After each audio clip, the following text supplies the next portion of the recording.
Mais bon, bonjour à tous. Bon, là, c'est vrai que depuis ce matin, je vois défiler des spécialistes et moi qui ne suis qu'un historien local, je me sens un petit peu perdu. Bon, mais enfin, je compte sur votre indulgence, puisque comme Claude nous l'a dit, je ne suis pas historien universitaire, je suis ce que l'on appelle tout simplement un historien local. Alors, je remercie Claude Moon, Michel Galli, qui ont bien voulu, pour la troisième fois, m'inviter à participer à ce symposium « Les chemins de la connaissance ». Alors ce soir, cet après-midi, je vais parler, on va changer d'époque, on va quitter la préhistoire pour parler simplement du 19e siècle. Alors, le Couserans, il faut savoir que la vie du Couserans au 19e siècle est concernée par sa situation frontalière. Du fait de cette situation, il va y avoir tout un tas d'éléments qui vont intervenir de façon à provoquer une certaine forme de vie quotidienne. Donc je vous propose une approche géopolitique et de géographie humaine, en quelque sorte. Voilà.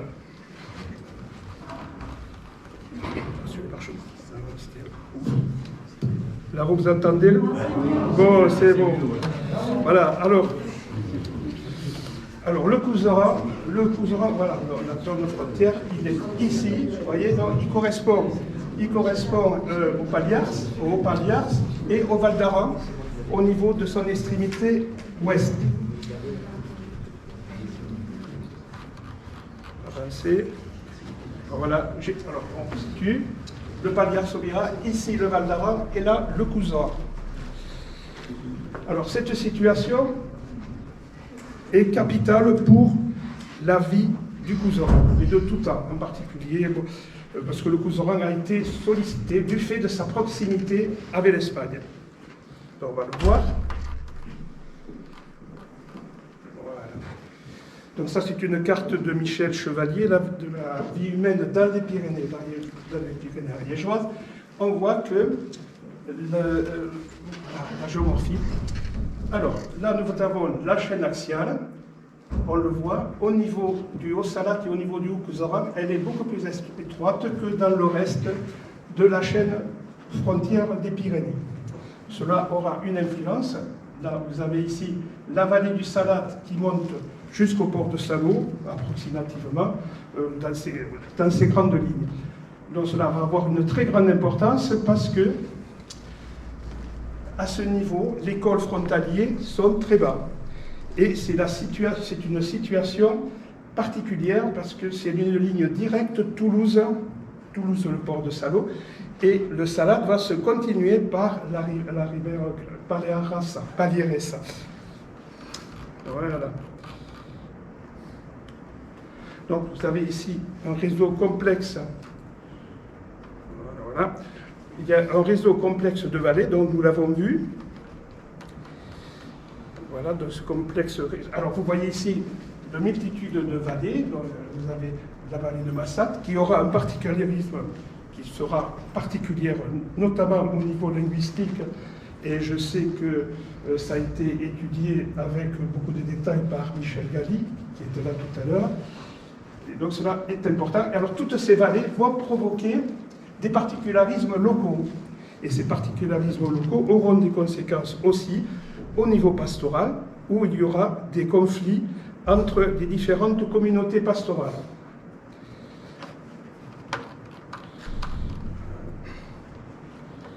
Et il y aura donc des conflits entre vallées. Et donc, on l'a vu tout à l'heure, cette configuration va se répercuter tout au long des différents siècles. Dans le pays pyrénéen, c'est une zone frontière.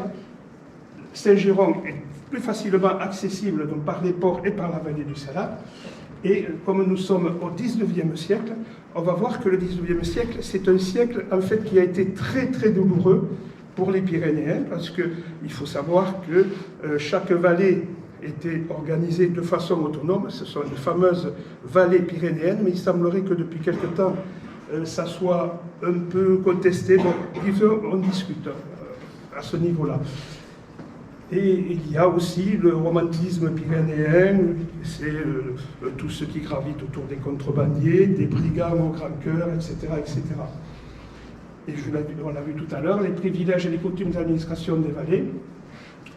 Et il y a aussi une autre chose qui va concerner le Couserans, qui est un pays où il y a beaucoup d'agriculteurs et d'éleveurs et de montagnards, donc dans des familles qui sont relativement surpeuplées, et cela va produire certains événements, en particulier pendant les guerres, parce qu'il faut savoir que le XIXe siècle est un siècle particulièrement guerrier. Il y a eu les guerres de Napoléon, il y a eu, la guerre de Crimée, la conquête de l'Algérie et la guerre de 70. Donc toutes ces périodes ont demandé un gros contingent de recrues. Et là, dans nos montagnes, ce n'était pas toujours évident, et les jeunes ont refusé cette véritable saignée et se sont dispersés dans la nature. Ils sont partis, vu la proximité de la frontière, ils sont allés en Espagne, en particulier dans l'O Pallars, et ils sont allés aussi se réfugier dans les grottes et dans les anfractuosités, et ils descendaient de temps en temps au village, où ils bénéficiaient d'une certaine complicité de la population. Donc, comme ils étaient hirsutes, mal coiffés, etc., donc, ils se remplissaient de parasites, de pus. Donc, quand ils revenaient au village, tout simplement, ils provoquaient de nombreuses épidémies, les fameuses épidémies de typhus, de variole, etc., etc. Donc, il faut savoir qu'il y avait cette insécurité, aussi cette insécurité sanitaire qui était due aux différents aléas de la géopolitique. Le Couserans aussi, de tout temps, a été concerné par la géopolitique du fait de sa proximité avec l'Espagne, on l'a dit. Depuis très très longtemps, il y a eu des troubles au niveau de la frontière, rapidement. Il y a eu les invasions, les différentes invasions, la chute du royaume wisigoth, les invasions musulmanes qui sembleraient être plutôt, pour le Couserans, qui sembleraient plutôt venir du nord, et ceci a été développé par mademoiselle Simonari. Il y a eu aussi la guerre civile catalane, 1462 ou 1472, les guerres de religion, qui sont beaucoup plus récentes, qui ont été plus étudiées, notamment par Estrade, et ces guerres de religion ont eu la caractéristique, le Couserans étant catholique, et le pays de foi, donc, qui était sous la dépendance de la maison d'Albret, c'est-à-dire de celui qui devint plus tard Henri IV, Henri de Navarre. Dans ces guerres de religion, pendant ces guerres de religion, il va y avoir des invasions de musulmans, de protestants qui vont venir investir le Couserans à plusieurs parties. Et ces protestants vont faire des incursions en Espagne, en particulier dans le Haut Pallars et dans le Val d'Aran, et cela va contribuer à créer un climat d'insécurité, parce que chaque fois que les protestants venaient, il y avait des razzias, les maisons étaient incendiées, et en fait on ne pouvait pas faire grand-chose, c'était la peur. Voilà, je passe sur les événements. Pour revenir donc au tout début du XIXe siècle et à la fin du XVIIIe siècle, sur la période révolutionnaire. Alors, il faut savoir que le Couserans, Saint-Girons, Sex en particulier, aussi Saintin, étaient soumis à un trafic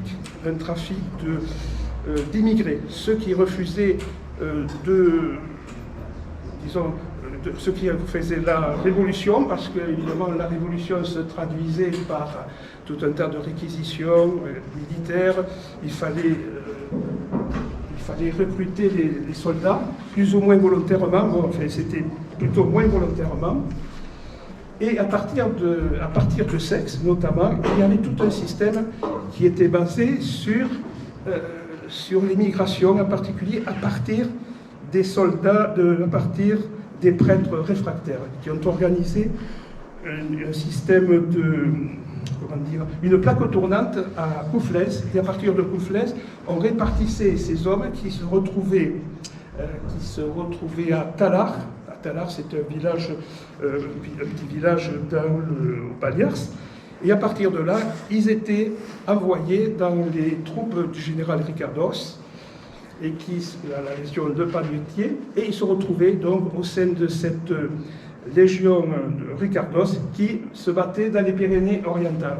Donc le Couserans était en fait une zone relativement rebelle pendant la Révolution, à tel point que certains historiens ont parlé de seconde Vendée, donc là je le laisse à votre appréciation. Puis il y a eu évidemment les guerres napoléoniennes, et là aussi, les gens qui refusaient de partir, ils se cachaient dans les forêts, particulièrement à Boussenac, et dans la forêt de Péguerre, où il y avait pratiquement une organisation de déserteurs, et d'ailleurs à plusieurs reprises à Boussenac, il y a eu des rébellions contre les autorités villageoises, enfin les autorités de Boussenac. Le XIXe siècle a été marqué par les guerres carlistes qui ont concerné la Catalogne, particulièrement jusqu'à à peu près dans les années 1867-1870. Et donc cela a provoqué certains événements qui ont été capitaux. Donc d'abord, il y a eu la nomination du baron Haussmann, on connaît ce qu'il a fait à Paris, mais il a été nommé à Saint-Jérôme pour lutter contre les phénomènes de contrebande et aussi les phénomènes carlistes, puisque ces phénomènes carlistes, ils ont commencé presque au début, dans les années 1830, ils ont constitué un problème pendant tout le XIXe siècle. Alors les guerres carlistes, tout le monde le sait, c'est les carlistes qui étaient les partisans de Don Carlos, évidemment, refusaient que Isabelle II soit reine du royaume d'Espagne. Il y a eu des rébellions et pendant tout le XIXe siècle, il y a eu un flux de chaque côté de la frontière entre, d'une part, les carlistes en fonction du sort des armées. Donc quand les carlistes perdaient la guerre ou perdaient des batailles, ils se réfugiaient. Et quand les partisans d'Isabelle II, donc de l'infante, étaient battus, ils repartaient, ils redescendaient pour nous par le Haut-Salate et posaient de gros problèmes. Ils posaient en fait de gros problèmes à l'administration de Saint-Girons. Et à l'époque, il y avait l'hôpital de Saint-Dizier qui recevait tous les blessés de la guerre, les malades, etc. Alors, c'était très difficile de s'organiser parce qu'ils avaient tendance à se battre dans les chambres. Donc, alors, il a fallu que le service médical de Saint-Dizier fasse en sorte qu'il y ait un secteur pour les carlistes, un secteur pour les partisans de l'infante et un secteur aussi de los Afranchas dos, de ceux qui étaient partisans de Napoléon pendant les guerres napoléoniennes et qui ont, si vous voulez, qui ont été soumis à de violentes répressions. Ils ont été vraiment mal en point, donc ils sont partis et ils ont constitué dans toute la France des organisations. Mais le gros problème s'est passé dans le Couserans, mais dans toute la zone de frontière, et plus particulièrement dans le Couserans, parce qu'il a fallu que le baron Haussmann vienne quand même participer à la pacification. Voilà. Bon. Excusez-nous, monsieur a perdu. Ah, allez-y, cherchez. Et vous étiez là.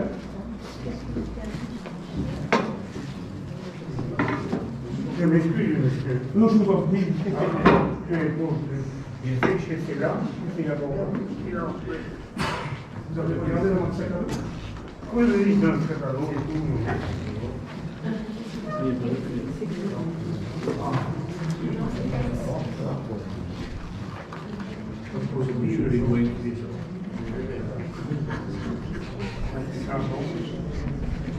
Excusez-moi. Je vous en prie, monsieur, il n'y a pas de problème.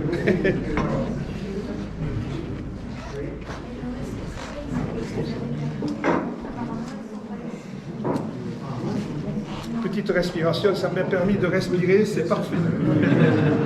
Parce que j'étais parti un peu trop vite, je commençais à m'essouffler, donc ça va mieux. Voilà, excusez-moi. Alors, le Couserans était en butte à la situation géopolitique qui était, on l'a vu, plus que tendue. Disons qu'il y a de quoi y travailler pendant très longtemps et on ne fait que survoler, bien sûr, parce que nous n'avons qu'une heure et je ne voudrais pas empiéter sur le temps imparti à Denis Mérouse qui va nous ramener, lui, au Moyen-Âge. Alors je ne veux pas quand même interférer. Donc on va faire que survoler. Alors le Couserans, donc on a vu un pays de montagne, évidemment. Il y a eu l'introduction de la pomme de terre, etc., du maïs aussi, ce qui fait qu'on vivait mieux et que les montagnards se sont reproduits et il y avait un phénomène de surpopulation. Mais qui dit phénomène de surpopulation, ça va se traduire tout simplement par un manque de terrain. Il fallait absolument se débrouiller pour augmenter la surface cultivable. Et là, c'était très difficile parce que, d'abord, à partir de 1828, il y a eu ce fameux code forestier qui a déclenché la guerre des demoiselles. Tout le monde la connaît, on ne va pas y revenir. Et cette guerre des demoiselles aussi, c'était le refus du code forestier, certes, mais la possibilité de pouvoir exploiter la forêt et la montagne. Donc, pour cela, il fallait, dans un premier temps, on l'a vu tout à l'heure, augmenter les terrains, et pour cela, il y avait les défrichements plus ou moins égaux. Et en particulier, au-dessus du col de l'Accord, quand on va vers le col de l'Accord, vers Salsex, les habitants étaient obligés de défricher et de cultiver à même le sentier qui menait au col de l'Accord. Donc, il y a eu ces phénomènes de défrichement, d'usurpation de terrain, et qui ont provoqué des troubles, évidemment, dans les domaines domaniaux, comme l'a expliqué ce matin Bruno Bèche. Ensuite, donc, il y avait donc, cette lutte contre le manque de terrain, les usurpations, et pour cela aussi, comme il y avait beaucoup de monde, il y avait des bouches à nourrir, et on ne pouvait pas nourrir tout le monde. Donc, il fallait augmenter le cheptel, et là, c'était pas facile parce qu'il manquait de terrain. Et on a, à partir de là, il y a eu des gens qui ont eu tendance à faire des vols organisés de bétail un peu partout, de façon à pouvoir vivre. Et évidemment, tout cela a généré là aussi des phénomènes de tension, des bagarres, donc des morts parfois, et il suffit de consulter les archives juridiques du XIXe siècle pour s'en apercevoir. Donc un phénomène de brigandage qui était dû aussi aux conditions météo, on le verra tout à l'heure, au fait aussi qu'il y avait une surpopulation, comme je l'ai dit, et aussi que le brigandage était facilité parce que, comme on l'a vu tout à l'heure, il était beaucoup plus facile de partir en Espagne pour se cacher. Parce qu'à l'époque, passer le port de Salò ou le port de Marterrat, c'était facile. Et là, le sous-préfet de Saint-Jérôme, Bruno de la Renaudière, avait écrit « Les hommes qui habitent le haut des montagnes sont plus malheureux que les nègres ». À l'époque, il n'y avait pas les précautions oratoires que l'on prend maintenant. Voilà, c'est simplement. Donc là, c'est une photographie qui montre un mendiant à Aulus, parce que il y avait la présence de la station thermale à Aulus. Donc ça a attiré beaucoup de photographes et on a beaucoup de cartes postales concernant Aulus par rapport aux autres contrées. Donc voilà, là aussi ce sont des mendiants, ça c'est une photo que j'ai piquée sur internet qui illustre un petit peu. Mais il y a eu aussi, il y a eu la surpopulation, mais il y a eu aussi cette fameuse maladie de la pomme de terre qui correspondait à ce cycle de crise économique des années 1845. Ça a été une crise économique, un peu comme celle que l'on connaît maintenant, où les secteurs de l'industrie, les secteurs de la banque et les secteurs de l'agriculture, tout était en crise. Donc cela a provoqué une montée du chômage. Les gens qui étaient partis pour aller travailler dans la plaine, on le verra tout à l'heure, tous les migrants saisonniers étaient obligés de revenir parce qu'ils n'avaient plus d'emploi. Donc tout ce monde s'entassait et évidemment ça a posé de gros problèmes. Et lorsqu'il y a eu cette maladie de la pomme de terre, tout a été amplifié. Cette maladie de la pomme de terre, elle a eu une dimension internationale parce que en particulier, bon, c'est une image classique, c'est qu'elle a pratiquement décimé l'Irlande, et c'est à partir de là que les Irlandais ont investi les États-Unis d'Amérique. Et à partir de cette guerre de la guerre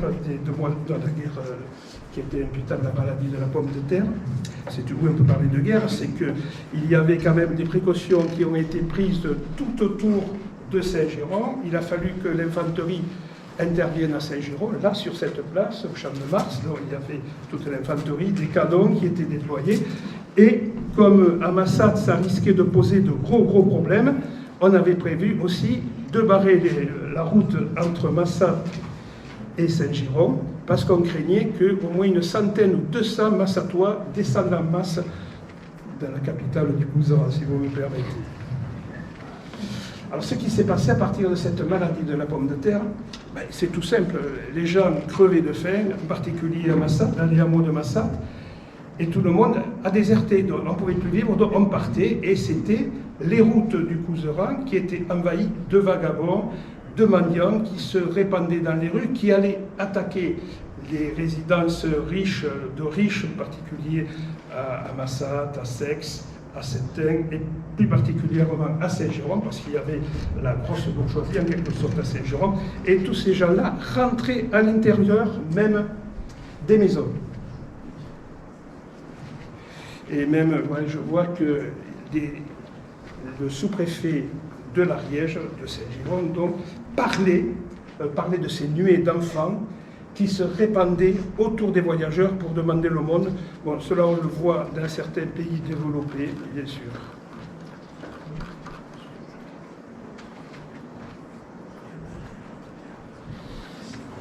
Dans cette maladie de la pomme de terre, donc, on l'a vu, a provoqué que les troupes se massent en particulier dans le Couserans, dans les gros bourgs du Couserans à Saint-Géron, mais cela a posé un gros problème au niveau de la frontière, parce que les troupes qui étaient déployées dans les différents villages, ben, ils se retrouvaient tout simplement, ils manquaient en quelque sorte dans la zone frontière.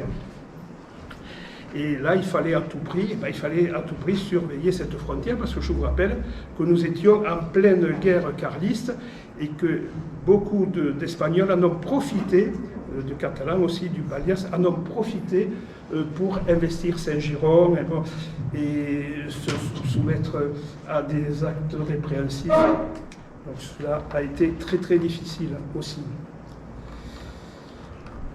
Alors, une autre conséquence de la misère, c'est la prostitution. Alors pourquoi je parle de ça? C'est que bon, tout le monde sait qu'à Saint-Géron, jusque au début du XXe siècle, il y a eu ce que l'on appelait des bordels. Donc tout cela est connu. Bon, il y a eu des archives qui ont été faites, qui ont été étudiées. Je pense que M. Gabard en a parlé aussi sur Radio Couserans, donc on ne va pas y revenir. Mais en fait, ce phénomène de la prostitution était très particulier, parce que d'abord il y avait la présence de soldats, comme on l'a vu tout à l'heure, et c'était des femmes errantes qui se retrouvaient elles aussi sur les routes, dans les routes, mais ces dames, elles suivaient les troupes pour vendre leur charme. Donc il y a eu ce problème de prostitution errante qui a aussi contribué à une précarisation de l'état sanitaire et une augmentation très importante des maladies et des contagiosistes. Donc il y avait aussi des prostituées clandestines. Donc ces jeunes dames en particulier étaient très jeunes. Elles étaient choisies par les tenanciers des bars et des auberges. Et bon, pendant quelque temps, elles touchaient évidemment de quoi subvenir à leurs besoins, mais elles étaient subitement remplacées parce qu'il fallait, excusez-moi l'expression, mais il fallait en quelque sorte de la chair fraîche et du renouveau. Et ensuite, il y avait aussi une autre forme de prostitution qui était, elle, beaucoup plus clandestine. C'était sur les routes qui donnaient, par exemple, aux foires de Saint-Géron, c'était des dames qui aguichaient les paysans qui allaient rejoindre la foire. Et là, ces braves hommes vont profiter de ces avances pour assouvir leurs besoins naturels avec une relative discrétion. Et là aussi, source de maladies et de précarité pour tout le monde. Et il y avait aussi autre phénomène, autre conséquence de la misère, les enfants vendus. Alors là, ça a été un véritable commerce. C'est un commerce qui est calamiteux quand on parle de la protection des enfants à l'heure actuelle. C'est qu'à partir d'un très jeune âge, les enfants allaient dans les foires, accompagnés de leurs parents, et les parents appelaient les gens qui passaient en leur disant « Voilà, c'est ma fille et mon fils, ils sont très forts, ils ont une forte corpulence, ils ont de belles dames. Donc je vous propose de les prendre. » Et par exemple à la SEC, c'était la foire de Saint-Luc, et on vendait en quelque sorte les enfants. Et évidemment, je vous passe les détails, puisque ces enfants, parfois, ils se retrouvaient à la discrétion des propriétaires, et il est certain que certains en ont profité pour abuser de ces enfants, et en particulier des jeunes filles. Ça, c'est la vie quotidienne.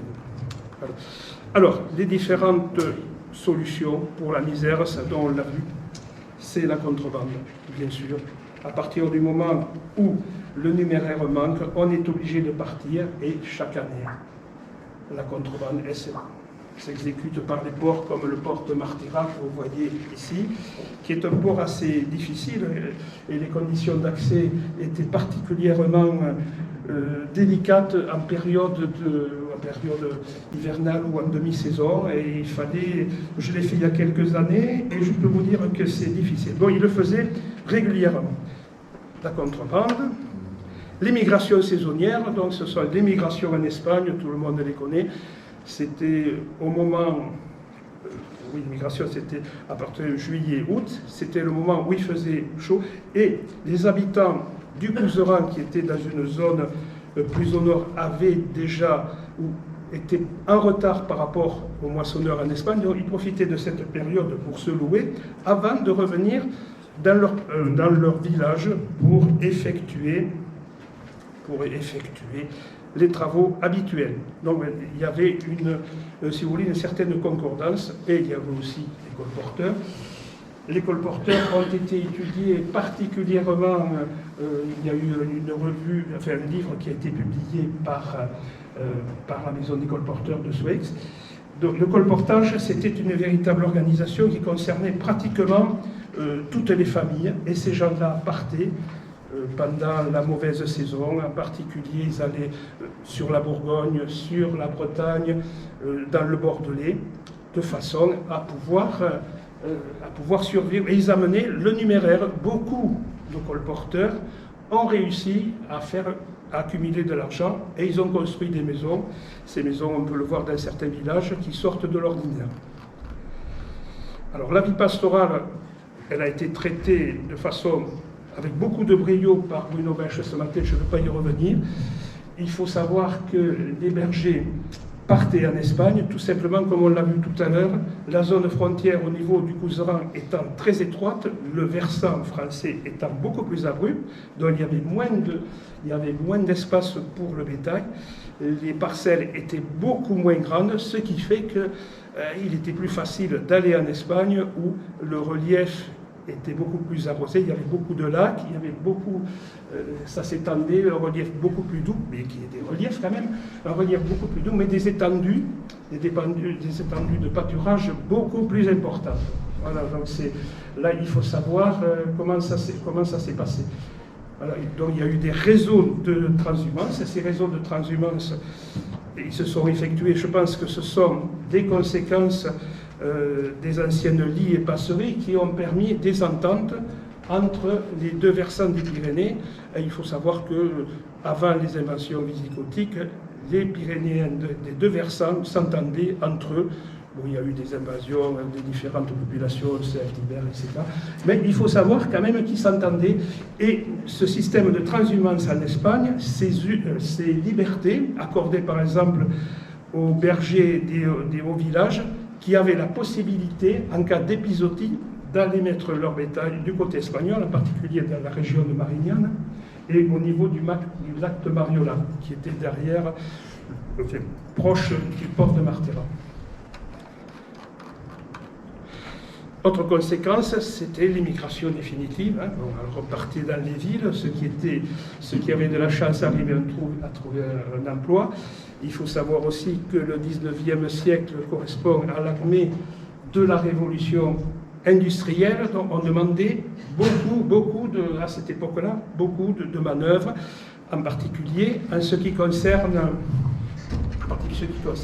les chemins de fer, parce que vous savez qu'au 19e siècle, il y a eu cette expansion des chemins de fer, donc on demandait beaucoup de manœuvres, en quelque sorte, pour faire les différents travaux. Donc, en quelque sorte, ce qui s'est produit, c'est que petit à petit, une certaine aristocratie est née.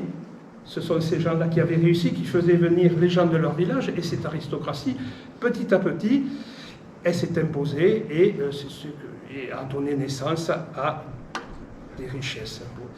Mais aussi, il y avait l'immigration vers l'Amérique, c'est Eldorado. Il fallait traverser l'Amérique dans des conditions plus ou moins faciles, parfois désastreuses. Il suffit de consulter les archives pour constater à quel point il y avait de naufrages. Il y a eu de nombreux naufrages, à tel point qu'il est pratiquement impossible de faire des recherches d'écouzranés qui ont péri dans les flots, en quelque sorte. Et j'ai eu droit à des témoignages dans certaines familles des Hautes-Vallées et qui mettaient en exergue le fait que les gens partaient avec des ours et il y avait pratiquement des monteurs d'ours dans chaque famille du canton d'Ours, en quelque sorte. Et souvent, l'ours mourait lors d'un naufrage ainsi que ceux qui l'accompagnaient. Il y avait toute une organisation, il y avait tout un système d'accueil, en quelque sorte une forme de diaspora qui accueillait les migrants. Et en fait, là aussi, ceux qui avaient la chance d'être pris en charge par les gens qui étaient déjà là réussissaient, bon, les autres croupissaient dans les fins fonds des quartiers. C'était aussi, là aussi la misère. Donc on parle d'enrichissement, certes, mais il faut savoir qu'il y a eu aussi beaucoup de morts à ce niveau-là. Et là aussi, ceux qui sont partis en Amérique et qui sont revenus pleins d'argent ont construit des maisons, et c'est pour cela que vous verrez dans certains villages, regardez dans le Miros, il y a de très grosses maisons, des maisons qui montrent quand même que les occupants avaient beaucoup de moyens. Voilà, je ne vais pas être plus long parce que je vais laisser la parole à M. Denis Mirousse qui va nous parler du Moyen-Âge, une autre période. Et si vous avez éventuellement des questions, je peux essayer d'y répondre. Voilà.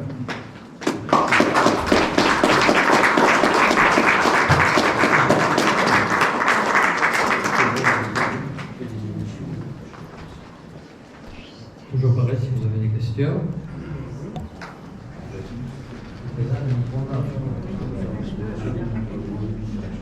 C'est au sujet de la maladie de la pomme de terre. Oui.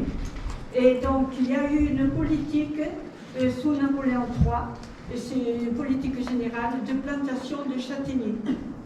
Et ici, nous avons eu donc des plantations de châtaigniers qui étaient du collectif. Donc on a fait un travail avec Rénovail, c'est le résultat de ça. Et donc chez moi, à Angomère, on a des châtaigniers de bonne qualité et au château, chez des gens. À l'Outrère, il disait encore, il se souvenait que ces arbres étaient à tout le monde, partagé. Voilà. Et je rapporte une histoire, c'est qu'à Alas, il y avait une famille qui était très pauvre, et bon, il y avait un garçon à marier, et bon, on ne trouvait pas de femme, et une femme s'est proposée, à condition, elle venait à Las, à condition qu'on lui donne un prêt avec un châtaignier. Donc, avec un prêt, elle avait une vache pour avoir du lait, et le châtaignier pour avoir le féculent. Voilà. Voilà, tout à fait. Et là, je vous conseille de lire l'ouvrage de Jean Robert, qui est le président de la Société de géographie, membre de l'Institut, qui a écrit un ouvrage remarquable, c'est Terre de Castanide. Et donc je dis ça parce que Jean-Robert Pitt est origine, a des connaissances amicales en Couserans et qu'il est venu dans sa jeunesse, qu'il a parcouru les différentes montagnes du Couserans. Et dans cette étude qui est brillante, il a fait des recherches, effectivement, il fallait trouver des succédaniers à la maladie de la pomme de terre. Et évidemment, les châtaignes étaient un succédanier, si vous voulez, ça permettait de les remplacer d'une certaine façon, à tel point que cette civilisation de la châtaigne, elle s'est prolongée jusqu'à la première moitié du XXe siècle. Parce que c'était très important. Et une autre chose, ces variétés de châtaigniers, de belles châtaignes, enfin de qualité, ont été importées, ont été amenées par les verriers. Pourquoi les verriers? Ils travaillaient sur des sols acides. Donc les verriers ont passé ces variétés de châtaigniers. Voilà. Donc c'est l'histoire. Oui, parce que les maîtres verriers avaient un rôle très important dans le Couserans, en particulier à Mersenac, et dans la région de Gap, dans la région de Sainte-Croix. D'ailleurs, il suffit d'aller du côté de Sainte-Croix ou d'aller vers Gap, voilà, pour savoir que cette industrie des maîtres verriers était très importante. En fait, c'était des gentilshommes qui cultivaient là et qui ont profité de la proximité du Salin, qui ont profité de la proximité de la salcorne, qui était une plante qui poussait au bord de l'eau, pour arriver à faire du verre. Évidemment, comme ils avaient beaucoup d'essence, il fallait avoir beaucoup d'essence d'arbre. Il est probable qu'ils aient développé le châtaignier. Mais ce châtaignier-là, il faut savoir que ça correspondait à une politique d'introduction nationale, parce qu'il fallait suppléer aux déficiences alimentaires des populations. Puisque nous sommes en avance, je voudrais parler. Oui, Charles, tu veux dire?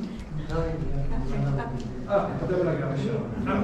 Il y a une soixantaine d'années environ, j'ai rencontré dans un hameau au-dessus de Saint-Ain un vieux paysan qui gardait un souvenir très vif et terrifié de la disette causée par la maladie de la pomme de terre.